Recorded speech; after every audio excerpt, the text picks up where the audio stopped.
Most of us take nature for granted. We don't think much about the trees all around us, for example. But if they were gone, it would be a disaster. They provide so many services, socio-economic and above all, environmental. Trees and forests are vital to the health of the planet, and we need to protect them. I am Chris Alems in Lagos, Nigeria, with a new edition of Eco Africa. Here's what's coming up.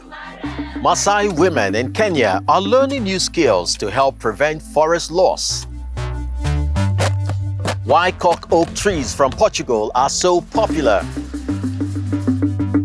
And threatened crocodiles, how locals in Ghana are saving their habitats. Our first report takes us to Uganda. Clean drinking water, a precious resource that can be hard to come by. And that's not just a problem in rural areas. From damaged boreholes in the countryside to polluted wells in the capital, digital and sustainable technology is helping improve people's access to safe water. The tag turns the tap on. It gets inserted into the reader at this communal well in central Uganda, and the water flows. It works like a mobile phone service. Can you make a phone call without credit on your phone? No, we have gotten used to it. Software engineer Sevina Abdul Salam came up with the idea. You carry the tag that is issued to you, you bring it to the water source, you insert it in a specific area. Then if there is credit, there is an internal valve, it will open, then it will allow you to start fetching. Villagers load their tag with mobile money via cell phone, getting up to 3,000 liters of clean water for the equivalent of about $1. The community agrees on the cost, which is supplemented with donations from the non-profit organization Sunda to maintain the wells. And there is an important psychological effect. The fact that people always thought water is free, they abuse the water usage. You find a person, he needs only 1 jerrycan per se, but he doesn't care if that jerrycan falls and the water spills out. Okay? But whenever they realize there is value attached, like monetary value attached to that jerrycan, they could care more than earlier before to protect, like, you don't just allow the jerrycan to topple off. Sunda's co-founder also uses the digital technology solution to monitor the state of the wells. He receives data in real time that shows if repairs are necessary, allows him to advise local authorities and monitor misuse. The International Institute for Environment and Development says that more than $360 million are wasted on poorly maintained wells in Africa. The pay-per-fetch system also ensures fairness and transparency. From the government setting, every household, no matter how big the family is, you have to pay 2,000 shillings. So even if you are alone, you have to pay every month 2,000, which was not good for those small families. Not fair at all. So people were complaining. That's why some people could pay, others couldn't pay. But when we put a system, now everyone is fair paying. Another initiative supports urban families. In many of the capital Kampala's poorer areas, people rely on wells like this one. But the water is often contaminated with fecal matter. Susan Nakabugo now uses a special jerrycan to disinfect the water for her 6 children. After about 4 to 6 hours in the sun, the ultraviolet rays and the high temperatures kill the germs in the water without it having to be boiled. It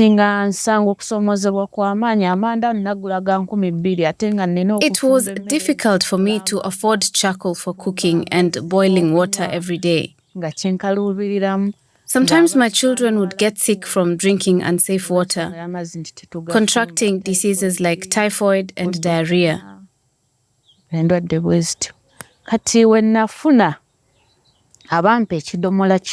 But But getting this jerrycan has been a relief. I purify all our drinking water with it. Ian Calvin Waiswa donated the jerrycan. He co-founded Student Support and Philanthropy Program, a non-profit organization that encourages students to get involved in their communities. He obtained 1,000 canisters from a Swedish company. Some donated, some financed by his organization. According to UN Water, more than half of Uganda's 45 million inhabitants have no access to safe water supply. Waiswa has a plan for water pains on days when the sun doesn't shine. Then he encourages people to boil their water with fuels made with alternatives to wood. Susan Nakabugo uses briquettes made of organic waste in a stove donated by Student Support. We are encouraging households that in the time that the sun is not existing, can you use these briquettes? And if possible, we are able to provide the fuel-saving stoves for you to be able to at least cut the consumption of charcoal by a great percentage in the absence of the sun. So this is a holistic solution that we are trying to promote, that in the end still promotes, without compromising the issue of sanitizing the water, still promotes the sanitizing of water, but also protects the environment. These initiatives in rural and urban Uganda are bringing the country closer to its goal of clean water for all by 2030. Now to Kenya and the forests of the Greater Mara. Nomadic cattle herders traditionally rely on this forest for water, shelter, and to feed their livestock. But drought is increasingly common, and the woods are also at risk from illegal logging.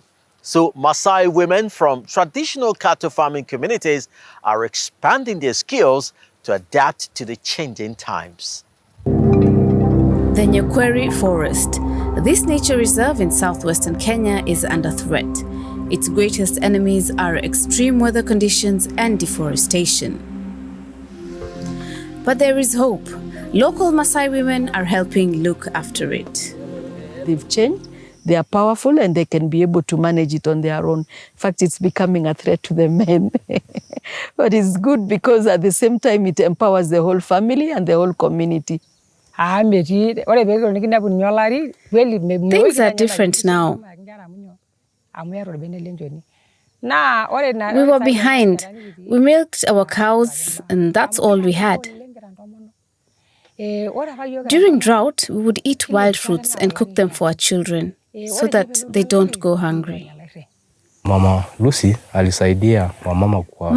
has really helped the women, and she has helped us as well. For example, she and the women set up the first beehives here. Lucy Mulenke is Masai herself and grew up here. In 1996, she founded an environmental protection initiative with indigenous women. She has trained around 700 Masai women in the Nyakweri area so far. They learn new skills such as growing different types of vegetables in their own gardens, such as spinach and kale, and also about the need to protect the forest. The rainfall is not coming as it used to. And so by training them and trying to give them why they should make sure that they protect the forest and also be able to have and not to burn charcoal as it used to be, because that was a big threat around here. It was really, and also logging, and the communities, neighboring communities cut the traditional trees, which are very important for firewood.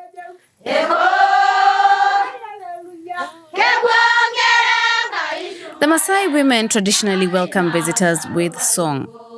Landowner Shadrach Oleseyo gave the women land for the organization's resource center, which includes a demo farm. He was impressed by Lucy Mulenke's project and donated 5 acres, the equivalent of about 3 football pitches. I decided to give the women this piece of land because they came to my home and asked me if I could provide them with a place where they could develop their project. I decided to give them a section of my land. The women have also teamed up with the forest rangers in the conservation area. Here, they're monitoring the local pangolin population. They have also planted trees with the women and educated them about the importance of protecting the forests.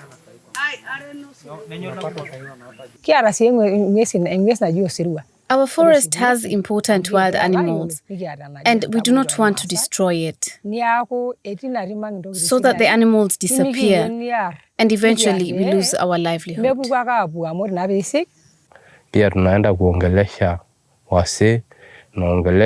We speak to the people working to protect the conservancy, and progress has been good.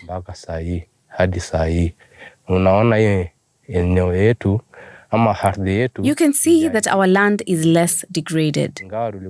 Although there were a few sections that were damaged, but we have been able to restore those sections back to how they were. Indigenous people make up just over 6% of the global population, but that 6% protect 80% of the world's remaining biodiversity.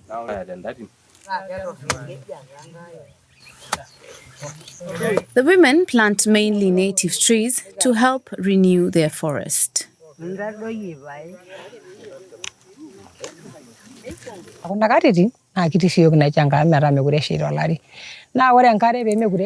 Cutting down trees has contributed to the problems. But in places that I've visited, I have seen that where people have planted trees, there is still enough rainfall.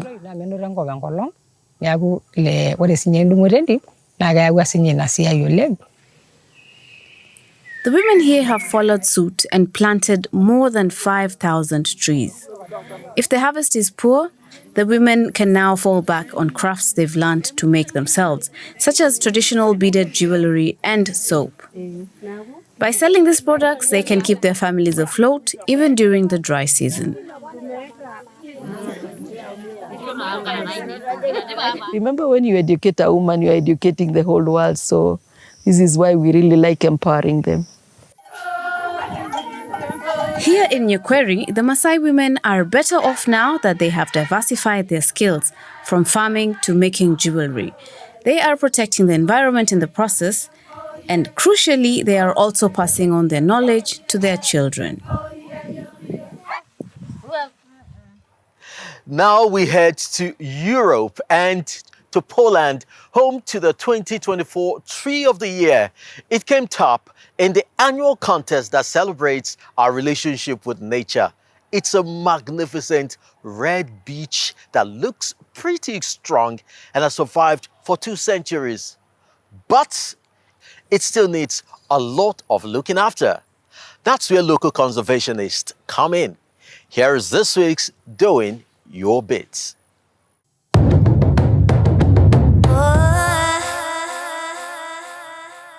This tree in southwestern Poland has been a witness to history, including 2 world wars and a shifting of national borders. It stands in the Arboretum Wojosławice, near the city of Wrocław, and is called the heart of the garden. The copper beech, also known as a purple beech, is deeply rooted in the past. If it's European Tree of the Year, it has to be an exceptional tree, symbolic not only for Poland but for Europe. The idea behind the competition is to celebrate unusual trees, not necessarily the biggest, oldest trees, but ones with a story that tell us something. When the beech was planted at the start of the 19th century, its leaf color was a rarity that only a few could admire.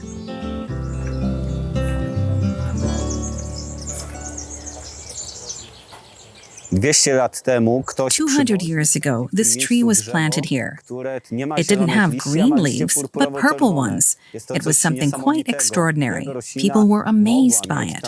That's why the oldest and most beautiful trees with purple leaves are found near castles, palaces, and manor houses. But mighty as it looked, the tree wasn't immune to disease.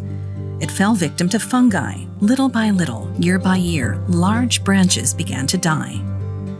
The arborists in the botanical garden refused to give up on their beech tree and prescribed a cure with a chainsaw. infected parts of the tree were cut off. The soil around the beach was improved.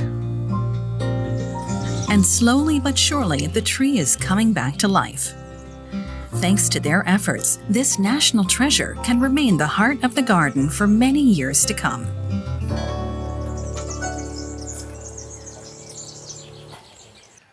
From a red beech tree in Poland to cork oak trees in Portugal, the country supplies a wide range of industries with this sustainable material.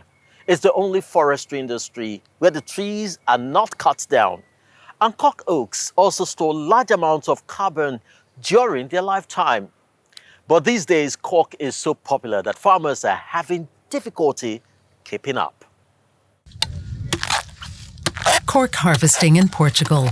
It takes a practiced hand like Carlos Figueiras to harvest this valuable bark. Every summer he repeats the peeling process, just like his father and grandfather before him.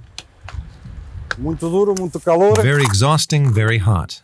The harvest is hard work. We have to be careful. If we injure the tree, it will scar badly. Take this wound, for example. Here, the tree no longer produces its bark.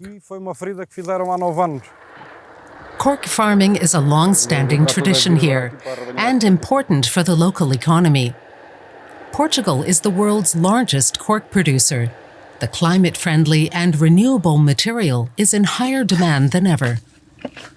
For 60-year-old Antonio José Mateos, scurrying up the trees is no problem at all, even in the 35 degrees Celsius heat.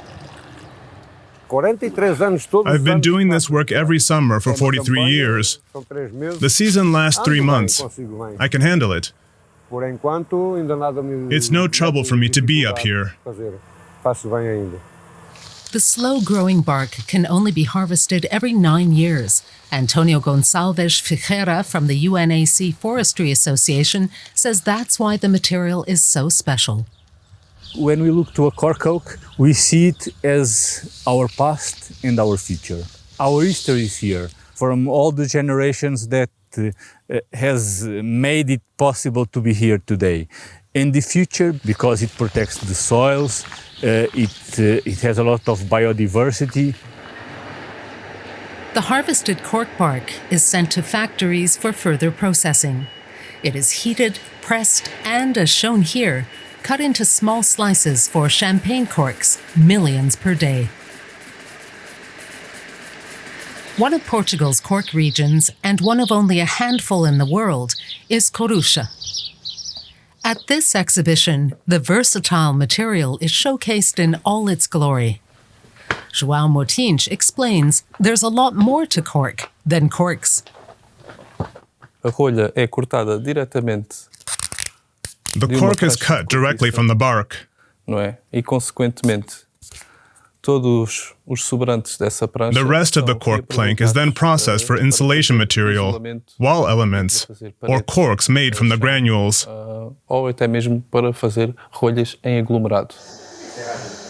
At the University of Aveiro, Rui Miguel Novaes is working on sustainable building materials derived from cork.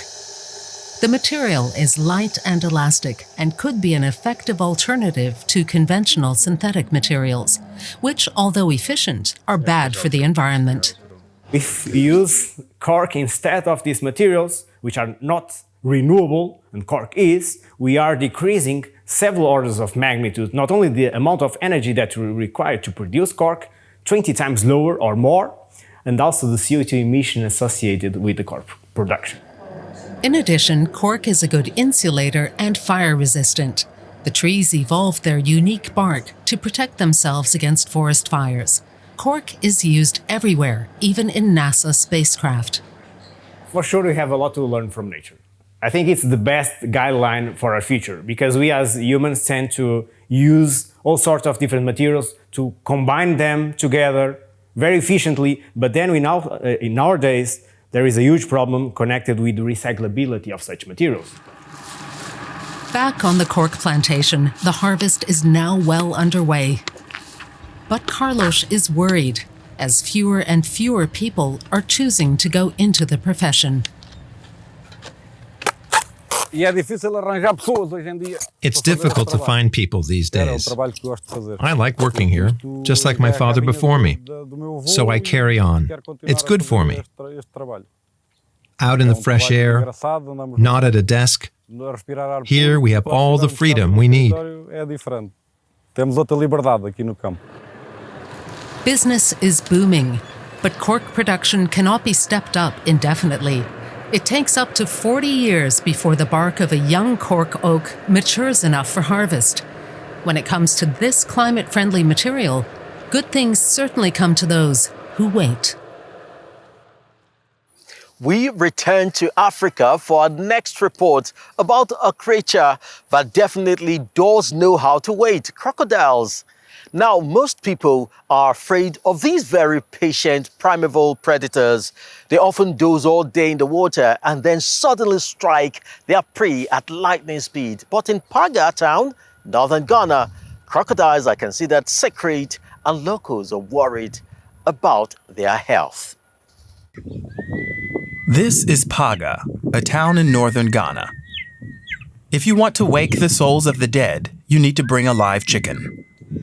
According to the legend, the souls of the ancestors live on inside the crocodiles lurking in the village pond. They're actually a surprisingly friendly bunch. If you talk to it, it will hear you. They hear language.